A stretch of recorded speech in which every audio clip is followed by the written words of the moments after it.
तो पुण्यातील स्वारगेट बस स्थानकावरील अत्याचाराच्या घटनेनंतर राज्यभरातील एसटी डेपोंमधील सुरक्षा व्यवस्था ऐरणीवर आली आहे। मुंबईतील कुर्ला एसटी डेपोमध्ये आरटीओनं जप्त केलेल्या गाड्या धुळखात पडल्या, त्यामुळे या ठिकाणी सुरक्षेचा प्रश्न निर्माण झालेला आहे।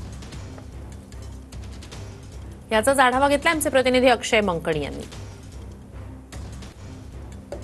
एसटी आगारांमधील सुरक्षा व्यवस्था ही चोख आहे का, या सगळ्या संदर्भातला रियालिटी चेक आपण करतोय। सध्या आपण कुर्ल्याच्या एसटी डेपोमध्ये आहोत आणि या एसटी डेपोमध्ये आता प्रवाशांची वर्दळ जी आहे ती सध्या आपल्याला या एसटी डेपोमध्ये पाहायला मिळते आणि एसटी डेपोमधल्या सुरक्षेची संपूर्ण सुरक्षा व्यवस्था चोख आहे का, हा प्रश्न आता ऐरणीवरती का आलेला आहे। तर आपण सध्या कुर्ल्याच्या एसटी डेपोमध्ये आहोत आणि आपण पाहू शकतो की कंट्रोलर चौकशी कार्यालय आहे, जिथे एसटी कंट्रोलर बसतात रात्रभर। आपण पाहू शकतो की या संपूर्ण कुर्ल्याच्या एसटी डेपोमध्ये सीसीटीव्ही कॅमेरे सुद्धा लावण्यात आलेले आहेत। जवळपास 8 ते 9 सीसीटीव्ही कॅमेरे जे आहेत या ठिकाणी लावलेले आहेत आणि या ठिकाणी संपूर्ण एलईडी स्क्रीनवरती बस डेपोमध्ये असलेल्या संपूर्ण सीसीटीव्ही